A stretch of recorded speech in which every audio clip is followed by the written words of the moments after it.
The night of our firm's anniversary gala, my husband looked me in the eye and told me to apologize to the woman he'd been sleeping with for 8 months. I said one word. Fine. His smile didn't even flicker. He had no idea what I'd already set in motion. I should back up. My name is Vivienne, and for 11 years I was a structural engineer at the same firm my husband co-founded with his father. I say co-founded, though that word has always felt generous toward my husband. It was his father, Edmund, who built the reputation. It was Edmund who stayed late when the contracts fell through, who called in favors from contractors he'd known for 30 years, who signed his name on the line when the bank wasn't sure.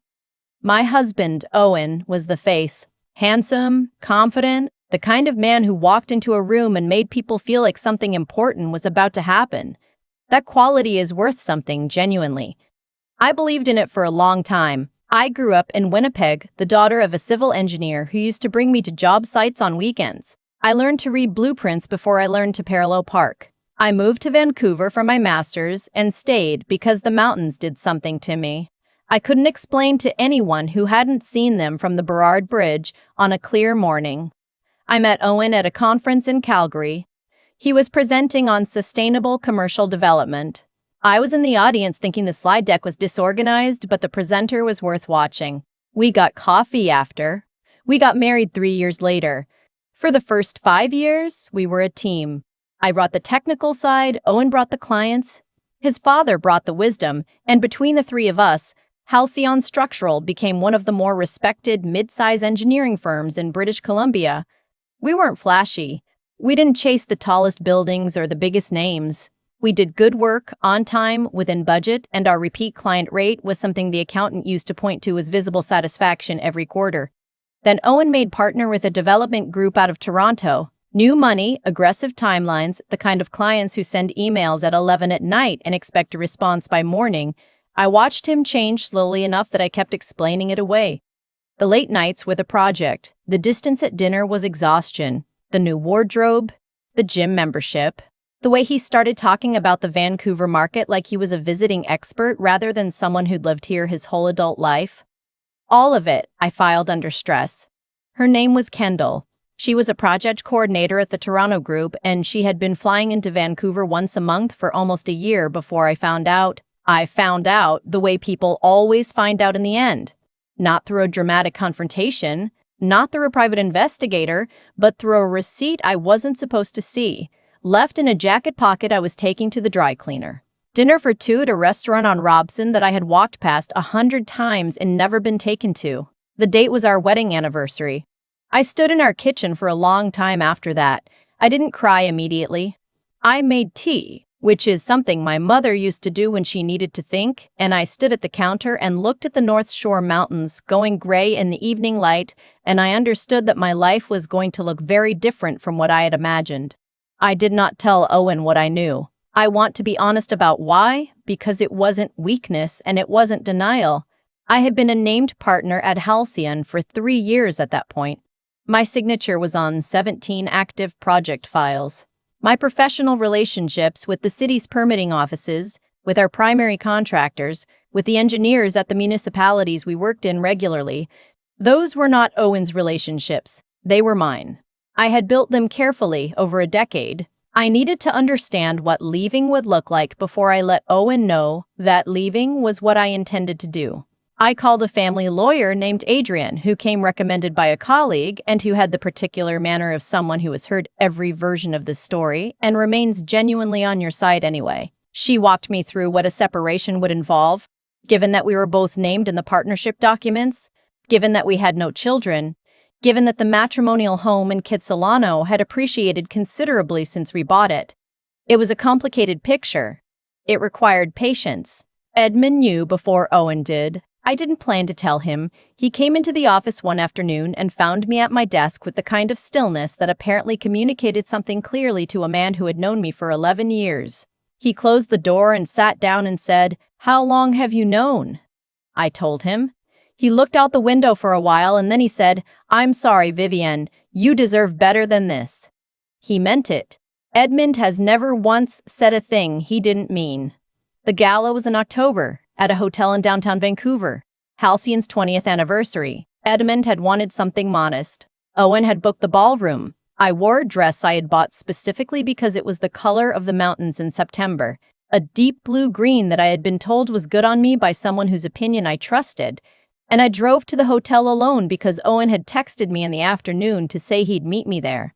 I knew why. Kendall was already in the room when I arrived. She was standing near the bar in a red dress, which I will admit I had half expected, and she was talking to two of Owen's Toronto contacts with the ease of someone who considered this her professional circle. She glanced at me when I walked in. She did not look away quickly. That was how I understood that Owen had told her she didn't need to. The evening went on the way these evenings do. Speeches, photographs, the salmon that always appears at these functions regardless of venue. I talked to clients. I talked to colleagues I genuinely liked. I talked to Edmund, who squeezed my arm at one point in a way that required no explanation. Owen found me near the end of the dinner service. He'd had enough to drink that he was carrying himself with that particular confidence that in earlier years I'd found attractive and now recognized as the outer layer of cowardice.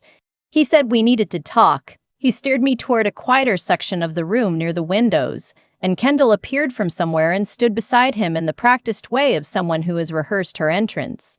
What he said next, I have turned over many times since, and I still find it difficult to fully credit. He told me that there had been tension at the gala, that people could feel it, and that it would be better for the firm, his word, the firm, if I apologized to Kendall for the way I had been treating her. I asked what way that was. He said coldly. I said I had not spoken to her once this evening. He said that was the point.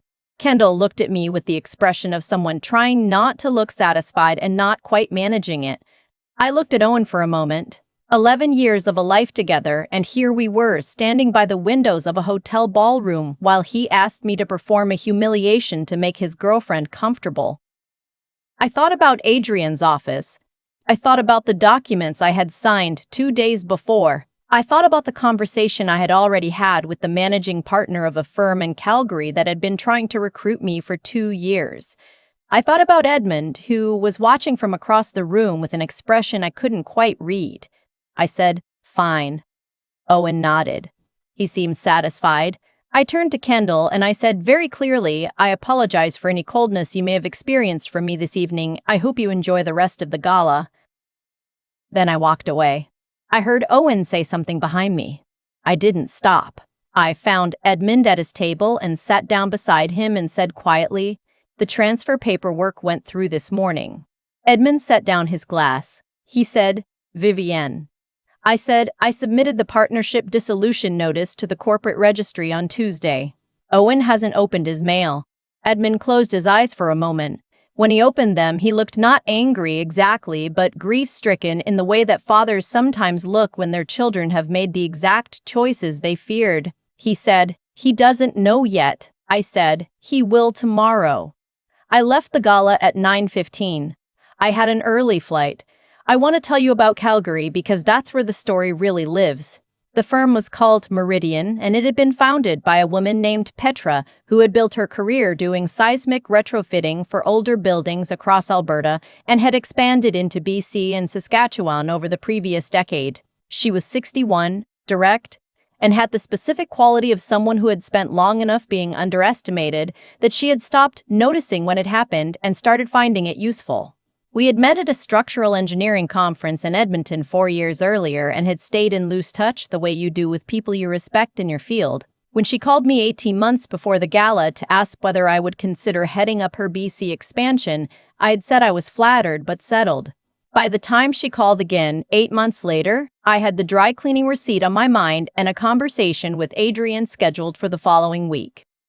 This time I said I needed a few months to think. I moved to Calgary in November into a furnished apartment in Beltline while I sorted out the sale of the Kitsilano house, which was proceeding in the way that house sales proceed when both parties have lawyers and neither party wants to be in the same room. Owen had found the transfer paperwork by then. He had also found the dissolution notice and the notice from the provincial registry and the letter from my own lawyer. He called me 3 times the morning after the gala. I let all 3 go to voicemail. The messages ranged in tone from confused to angry to something that approached apology without quite landing there. His father called too. That one I picked up. Edmund said he wanted me to know that he was going to do right by me and whatever happened with the business. He said he had spoken to his own lawyer and there were arrangements that could be made to ensure that my years of contribution to Halcyon were properly reflected in any settlement. I told him that Adrian was already in contact with their corporate lawyer. He said he knew, he just wanted to say it himself. That was the Edmund I had always known. He wanted to say things himself. Work at Meridian was different from Halcyon in the way that all genuinely good things are different from what you expected. Not better in the ways you anticipated, but better in ways you hadn't thought to want. Petra ran her firm with a clarity about values that I hadn't experienced since working for a professor I admired during my master's.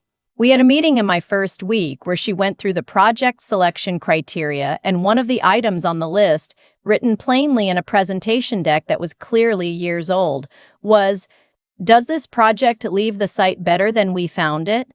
Not just structurally. She meant the community, the environment, the neighborhood 5 years from now. I sat in that meeting and thought about how long it had been since anyone at Halcyon had asked a question like that. The BC expansion work was mostly in the Lower Mainland, and I was back in Vancouver regularly, which was strange at first and then became ordinary. I had breakfast sometimes with colleagues I'd stayed close to. I walked through neighborhoods I knew well and found them unchanged in the ways that matter. The mountains were still doing what they'd always done. The divorce was finalized in March.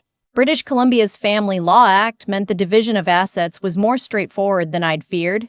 The house proceeds were split. My stake in the Halcyon partnership was valued independently and bought out at a figure that Adrian described as fair and that I thought was slightly conservative but accepted because I had moved on in the ways that mattered, and this was the final paper to sign. I signed it on a Tuesday morning in Adrian's office and walked out into the rain on Granville Street and called my mother.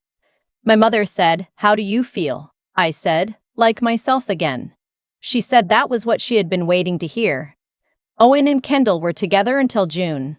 I heard this from a mutual acquaintance, mentioned in passing in the way that pieces of your former life resurface. Apparently, the Toronto Development Group had gone through a restructuring and Kendall's position was among those eliminated. Without that professional thread, whatever had held them together began to unravel.